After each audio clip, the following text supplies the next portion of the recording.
estoy con Alex hablando de elwiri. ¿Y qué es elwiri? Elwiri es la primera aplicación para el mercado hispano con todo su contenido en un solo lugar. Es gratis, la puedes bajar en el App Store, en el Google Play, y la idea es que para el hispano no existía nada en el celular hecho para ellos, sin el botón de traducción. Realmente creado por hispanos para hispanos. Entonces lo que estamos tratando de hacer es algo diferente, algo realmente de calidad y algo que el hispano se sienta orgulloso de tener. Muy bien, muy bien. ¿Nos puedes mostrar el ejemplo que tienes de ahí de elwiri app? Sí, sí. Ahí, mira. Limpiar un poquito la pantalla. Entonces la bajas en el App Store, en Google Marketplace. Y tenemos el Wirito, que es como tu daily recap, tu chiste del día, video del día, promoción, movies, es como tu fandango en español, todos tus showtimes, horarios, todos los actores, Wiri Tips, recomendaciones de dónde comer, food trucks, lugares de brunch, diferentes restaurantes que valen la pena, lugares románticos. Wiripon es tu sección de cupones y descuentos. WiriTube es tu sección de videos, de humor, de cultura, de cosas interesantes. WiriWiri es la sección de bloggers que invitamos a ciertos bloggers a ser parte de la plataforma, nosotros, de novelas, de chismes, de familia, de cómo crecer a tus hijos en Estados Unidos sin perder la cultura. Sección de cocina, tenemos una sección de recetas, que a la gente, pues siempre estás buscando qué vas a hacer para la familia comer, pues aquí lo tienes fácil en un solo lugar. ¿De dónde? Empanadas, ahí veo. Empanadas de viento, tenemos pastel de queso, tenemos mousse de cangrejo, sopa, todas las tradicionales, tenemos crepas de cajeta, todo lo que necesites. Y todo está mobile formatted, sí, todo fácil, se parece muy fácil de usar, los iconos se ven bien, muy bien. Le queremos hacer la vida más fácil a la gente, tenemos sección de eventos locales y ahorita para la conferencia que estuvimos aquí les quisimos crear algo en específico para que se dé cuenta la gente pues, lo que podemos ofrecer realmente para el mercado hispano. Muy bien, muy bien. Y esto es gratis. Gratis, la pueden bajar. No piensan nada. Nada. La pueden bajar en el App Store, en Google Play. Se llama elwiri, ELWIRI. Y la idea es pues, crecer conjuntos, hacer algo realmente que estemos orgullosos. Muy bien, Alex. Gratis. Es importante, es el mejor precio. I'm here with Jose Antonio Tijerino from the National Hispanic Heritage Foundation. He just talked, we just spoke here at the Latino Silicon Business Summit, Stanford University. Maybe, Jose, you could expound, talk more about some of the topics you covered here in your great talk, and tell me about it. Well, the main thing is that I think it's important that here in Silicon Valley, for instance, that there's 3 million jobs that are open right now. So I know that right now there's these students at Stanford that are going to be graduating in San Jose State and other areas, and with great trepidation because they keep hearing about the job market. But when you juxtapose that with 3 million vacant jobs that happen to be in science, technology, engineering, and math, they should feel pretty good about it. I think the important thing is for leaders like I just left in that room, and certainly I think I can count myself among them, that we need to bridge those jobs that are available with the talent that is getting out into the workforce. And interestingly, the point I was trying to make in there is, as Latinos, we are the most flexible workforce in the history of the United States. Wherever America needs us, we'll step up and fill that void. We'll fight your wars. We'll pick your fruit. We'll clear your trays. We'll raise your children. We'll build your buildings. But we can also be the engineers that you need, be the entrepreneurs that you need, be the educators that you need, and the nurses and the healthcare providers that you need, and the researchers that you need. The next Steve Jobs is Latino. And it's important that we focus on the best of our community, not simply in the areas that we have obvious issues in. It's important to also focus on the great promise of the Latino community. And I think a lot of times people forget about that because they're so focused on dropout rates and pregnancy rates and other areas that are real and plague us. But don't forget the fact that we also have the opportunity to move America forward. And especially when you have 10,000 baby boomers that are retiring every single day over the next 19 years, where are you going to look? It's got to be a youth movement, right. And it's got to be with Latinos because we're the youngest population. Tell me about the hackathon. Well, what we've been trying to do is innovation summits that are based on what the students want, not on what I want. And it's interesting because then they create their own curriculum through the Latinos on Fast Track program. So definitely join have your audience join loftnetwork.org, L-O-F-T network.org, because there we have a network of 75,000 Latinos that tell us what we should be doing. So they said, we're in the innovation space. We want to be able to pull together other Latinos and then have a hackathon where we can come up with ideas and programs, applications that we can create on the spot.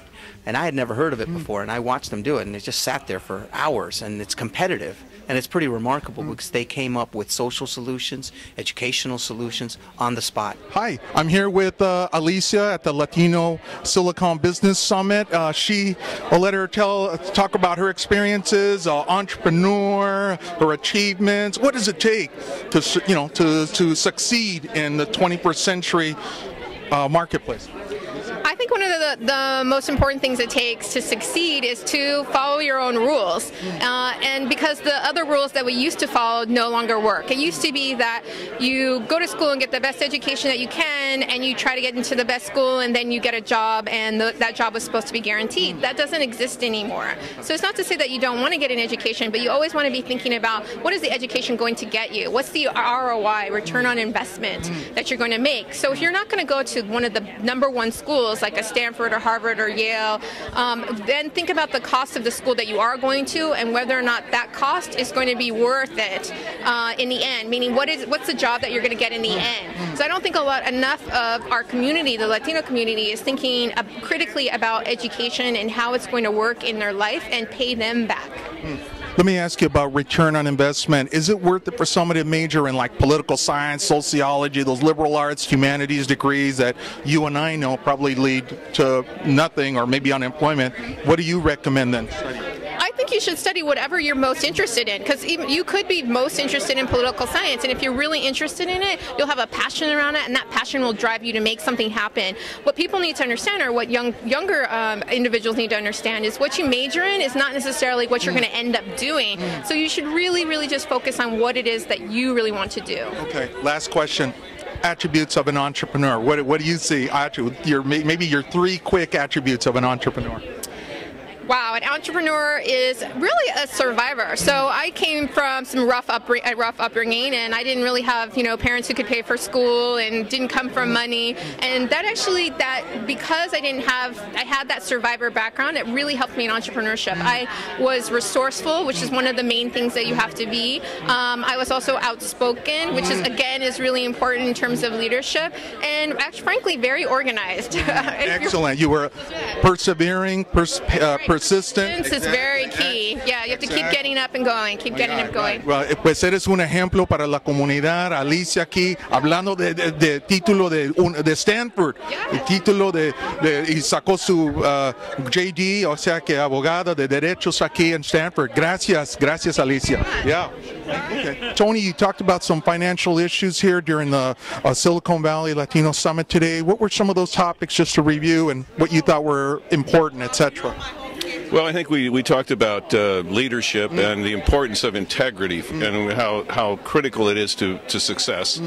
We talked about the greatest crises that hit our community, with the foreclosure crisis and the impact of $2.3 trillion in losses to the minority communities. And the solution, we talked about the solution, which is the Hispanic Servicing Outreach Program that we've developed and designed with one of the largest servicing companies, the most credible in the country, that has many contracts with the government. We're in a position to open this program up to everyone who has the need for financial modifications or problems with their loans. And we believe that the fact that we have been able to, in Puerto Rico, save half of those that were going to go to foreclosure is very important. And we've also been able to stop this issue that half of the people who get foreclosed on were never called by their servicer. That's another fact that just is astounding. In the industry, that's well known, but when you talk about it, means that the financial crisis got the banks $750 billion, got them all the contracts. They got all the contracts, and minorities ended up with a $2.3 trillion loss. That's the bottom line. And the community suffers, the people, the kids, we all suffer.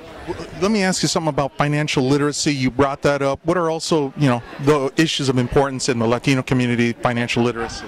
Well, I think, our culture never really did emphasize budgets, finance, refinance. We never talked about those things. So what is important is that we all, our children, all of us, learn as much as we can about how to survive in the system, which is to understand very carefully and clearly the financial system, the rules, and how they apply.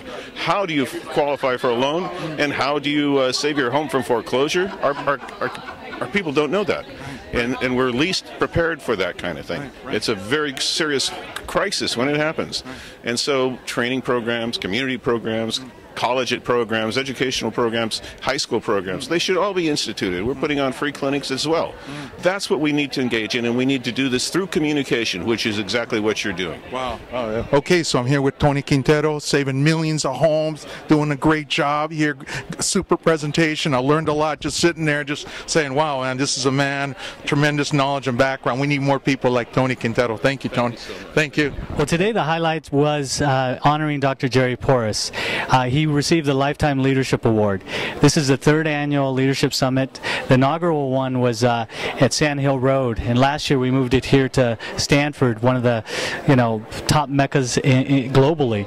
And so being here at Stanford, I really want to show folks not only about innovation but about change management.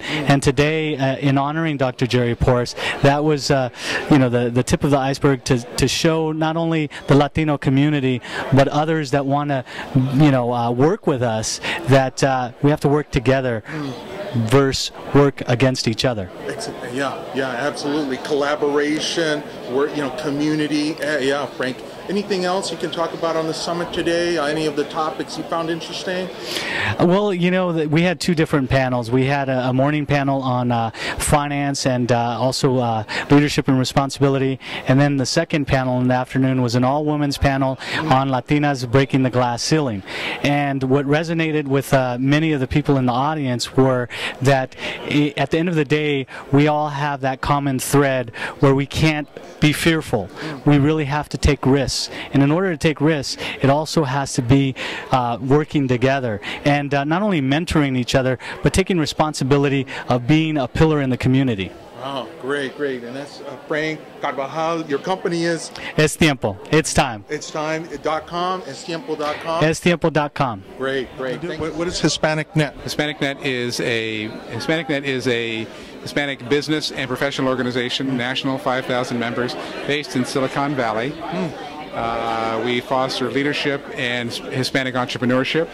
The companies who have used Hispanic-Net to found and be incubated through the resources of Hispanic-Net to date have reached over $6 billion in capitalization. Very cool. Can you name some companies off the top of your head? Yes, Progreso Financiero. Nice. Anybody else? Actually, I have to go to the list and tell you. Okay, but you got plenty of them on your website, right? They making money? Or they've been acquired, which is nice. Even better. Or IPOs. Ah, even better. Any other ideas out there in the Latino community you see for business? And just start doing it and get smart about how you run your company. What about what attributes do you look for in an entrepreneur? What do you see for? What are those attributes? Same as any kind of entrepreneur. The thing is, we have resources within Hispanic-Net that allow entrepreneurs to move up that learning curve very quickly. Okay, great, Michael. And that's Michael Lopez from Hispanic-Net. We all heard all those numbers, right? Tens of millions of us, right? We're going to become mega billion-dollar market, right? 1.3 billion. Trillion. Excuse me. Trillion. Billion or trillion? Trillion. 1.3 trillion dollar. That's the size of the Hispanic market segment today. That is as large as Brazil, as large as China, as a business opportunity in the United States. Okay, so we've written this book, Isabel Valdes. Here's the book. 18 contributors. Okay. The experts in the industry to know how to win in the Hispanic market, how to measure it, how to get results. And by the way, you have people like the CEO of Pepsi Cola who are supporting this kind of work. Monica Lozano, CEO of Imprimedia, some of the largest corporations in the nation who I have worked with. I have been in their advisory boards. I have been their consultants for many, many years. This is my 5th book, but thanks to the collaborators and contributors, we've been able to put together. This is truly, I would say, a toolkit on how to do it with the top people in the industry, the top people in the nation. So it's a labor of love, because everybody has contributed to elevate the Hispanic market opportunity, to be able to take it to the next level and take advantage of that $1.3 trillion. Let me ask you a quick question, Isabel. What's like one tip right now for someone who's watching us, one tip you can share from the book? If you don't do it, one quick read it. Okay. If you don't try and work with professionals, you're not going to see results. Okay. If you want your company to grow, 60, 40, 50% of the growth opportunity in consumer care products, in consumer packaged goods and service comes from the Hispanic market today. It's the best kept secret for growth and sustainability. Excellent. So you can find this book, or you can go to Amazon and find Win the Hispanic Market. It's pretty easy to find. What about an ebook? Do you have it as an ebook? It's ebook. It is also as a single book in Kindle. Okay. So Win the Hispanic Market by Isabel Valdes. You got your website? I have the website, isabelvaldes.com, and hopefully with your support, with the wonderful program you have in YouTube, we'll be able to get many new people to take advantage of the business opportunity. Ahora, dime en español de este libro. Este libro es el mejor regalo que 18 personas han hecho para la comunidad latina. Queremos ayudar a aquellos que nos quieren ayudar a nosotros, que quieren crecer sus negocios y sus oportunidades, ¿no es cierto? Acá tenemos a 18 personas que han escrito sin cobrar. Este es realmente un trabajo de amor para nuestra comunidad y ojalá para elevar el nivel profesional de la gente que trabaja en la comunidad latina para el mercado latino. Así que no está en español todavía, pero si alguien me lo pide, si me lo mandan pedir, lo traducimos. ¿Puedo comprarlo en Amazon? Lo puedes comprar en Amazon, Win the Hispanic Market por Isabel Valdes, y también en el Kindle. Si son miembros de Kindle, pueden bajarlo en los singles, en los libros singles de Kindle. ¿Un Barnes & Noble? No, yo no vendo porque es un libro especializado. Solamente porque acuérdate que Hispanic Marketing todavía es un niche market para muchos. No se dan cuenta que esto es el futuro, pero gracias a este libro y al apoyo de ustedes, ¿no es cierto?, vamos a poder llevarlo a que crezca y que la comunidad latina crezca a donde tiene que estar. Y necesitamos que los muchachos latinos y muchachas latinas estudien marketing, estudien comunicaciones, estudien economía, estudien negocio, porque ahí es donde está la oportunidad más grande para todos, no solamente para nuestros padres e hijos, sino para nuestra comunidad. Así que estudien y métanse en business. Gracias, Isabel. Aquí está con su libro, Win the Hispanic Market, Strategies for Business Growth. Okay, muy bien, muy bien. Want to get some of your reflections, what you thought? Did you learn anything? Was it beneficial? And, tell me. Oh, I didn't really hear about this. I heard about it last year, but I couldn't come. But luckily, my dad brought me here, and I didn't really know what to expect. I worked until 1 o'clock last night, so I was kind of, I felt out of underdressed. But I thought everything was exceptional. I thought since I got here, the presence of everyone, it was a great vibe. Great vibe. Everyone was energetic, wants to help each other. Very intense and inspirational, and everyone's got this focus that I like here. Everyone's got a focus of helping the community and helping each other, and I loved it, every single second of it. Great. Well, it's Art, yes. Executive, dress. Tell me about your story, Art. Oh my gosh, my story. I got a long story. 1 minute. Okay, I'll tell you. In 1977, I came here illegally. And I was crossing the 5 freeway, which at that time I didn't know. And I'm running, and I said, Papi, this is the biggest street on earth. What is it? I didn't know it was a freeway because in Chile, we don't have freeways. We only have one-way roads. So that was in 1977. So fast forward to today. We're the largest custom clothier in the country, third in the world, and I've done this from day one. I have a great company, great employees that work for us. I try to motivate them every day with my inspiration and my passion and my vision, and pretty much that's what we're doing, and we're really good at it. And you got a college degree, Art? You got a college? I do not have a college degree, but I do have a PhD. Yeah. Okay, and that PhD, the way that I use it, stands for Poor, Hungry, and Driven. That's the way I think. So I'm never hungry. Excellent. What other advice do you have for somebody coming out of college or somebody in high school? What would you tell them? Gosh, just follow your heart. Do what you love.